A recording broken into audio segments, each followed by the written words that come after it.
As the youngest of 5 siblings, Mark, Chris, Rachel, and Josh, I often felt like I belonged to a different family. They were so much older that by the time I started forming memories, they were already leaving home, heading to college, or beginning their adult lives. To me, it sometimes seemed like I was an afterthought, a tag-along they tolerated rather than embraced. Despite this, I idolized them. As the baby of the family, I saw my older siblings as larger-than-life figures. Mark, the eldest, was my hero when I was little. I thought he could do no wrong. Chris, more reserved and thoughtful, still held a special place in my heart. Rachel, my only sister, was someone I desperately wanted to emulate, hoping she'd let me into her world. Josh, the closest in age to me, still kept his distance, but I felt a connection to him. Yet the first time I truly realized I wasn't significant to them was at Mark's wedding. I was 10, caught in that awkward stage where you feel mature enough for adult events, but are still treated like a child. When Mark and his fiancée, Sarah, announced their wedding would be child-free, I assumed that wouldn't apply to me. I wasn't some random kid who'd disrupt the ceremony. I was his sister. I was thrilled, even asking Mom if I could borrow her pearl earrings for the occasion. But then my parents sat me down. "Mark and Sarah want an adults-only wedding, Emily," Mom said gently. "You can't come." I blinked, confused. "But I'm not like other kids," I argued. "I'll be good, I swear." She gave me a patronizing pat on the head. "It's just for grown-ups, sweetheart. You'll understand someday." I didn't understand. I spent hours crying in my room, devastated that I couldn't watch my big brother marry Sarah, who I already saw as family. I imagined the entire event, feeling left out of something so important. When Mark returned from his honeymoon, I hoped he'd apologize or share a story from the day. Instead, he acted like my absence was no big deal, like I wasn't even part of the equation. 2 years later, at 12, I faced the same rejection when Chris got engaged. I was older, more composed, and determined to prove I belonged. But his wedding was child-free, too. "It's not personal, Emily," my parents said, echoing the same tired excuse. Not personal? It felt deeply personal. I didn't cry this time. I was trying to act mature, but the hurt was just as sharp. My mom tried to soften the blow. "You'll have your own wedding one day, and it'll be amazing." But her words didn't help. I was starting to see the truth. My siblings didn't view me as family the way I viewed them. When Rachel got engaged, I was 15, a teenager desperate to be included. Initially, she planned an all-ages wedding, which gave me hope. But family pressure, comments from aunts and uncles about how kids ruin the vibe and child-free weddings are so elegant, changed her mind. The cutoff was set at 16, leaving me at 15, just 1 year shy of being adult enough. I pleaded with Rachel. "I'm your sister. Can't you make an exception? I'll be quiet." She sighed, looking conflicted. "If I let you come, I'd have to let other kids come too. It's about fairness, Emily." Fairness? I was furious. "It's not fair that I'm excluded from every single wedding," I shouted. "I'm your sister, not some random kid." My outburst led to consequences. When Tyler and I got engaged, I made a quiet decision. I wouldn't invite my siblings to my wedding. It wasn't a dramatic declaration or a vengeful act. I simply left them off the guest list. I wanted my day to be filled with people who valued me, not those who'd dismissed me for years. I knew it would cause a stir eventually, but I'd deal with it when the time came. The trouble started 2 months before the wedding when my mom called, her voice suspiciously upbeat. "How's the wedding planning going, Emily?" she asked. I answered cautiously, sensing where this was headed.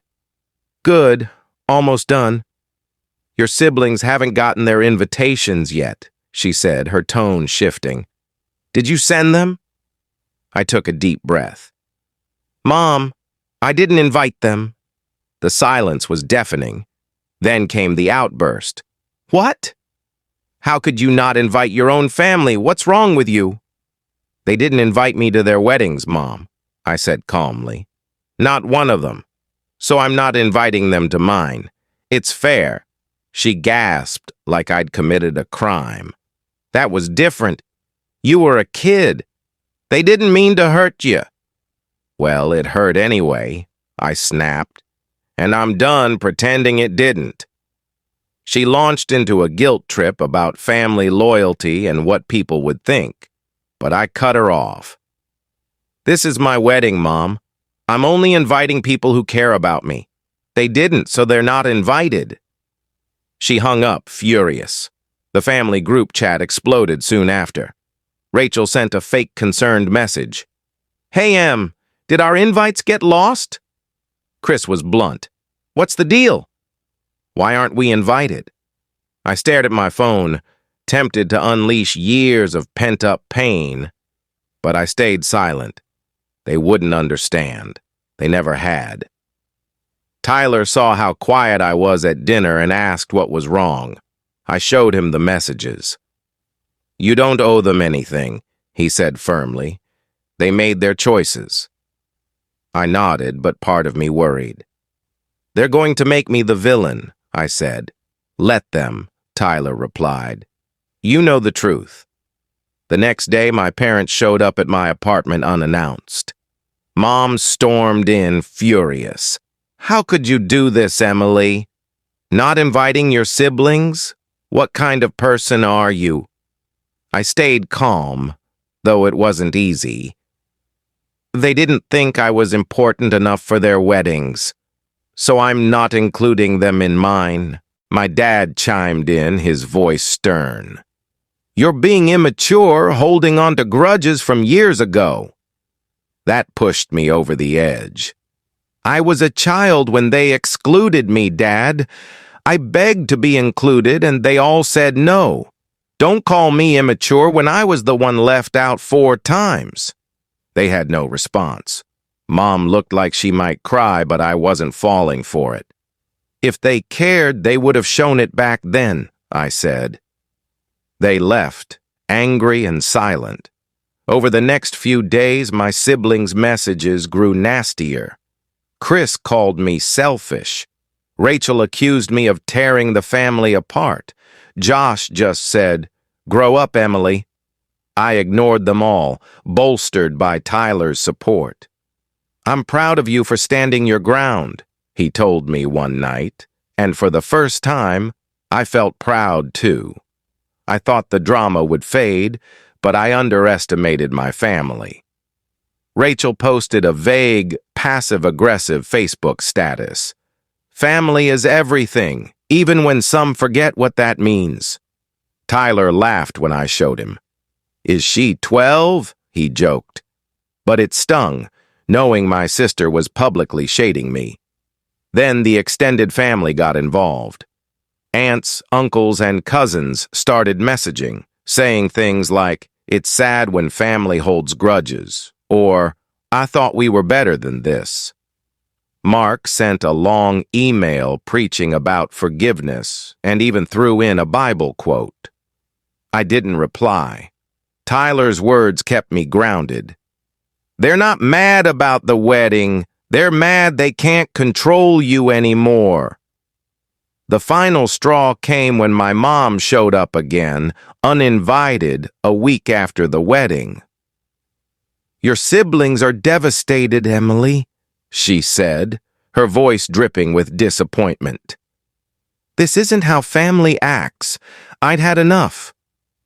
"Family doesn't exclude you your whole life and then demand to be included when it suits them," I said. "I begged to be part of their lives, and they didn't care. I'm done." She tried to guilt me, saying I'd regret it, but I stood firm.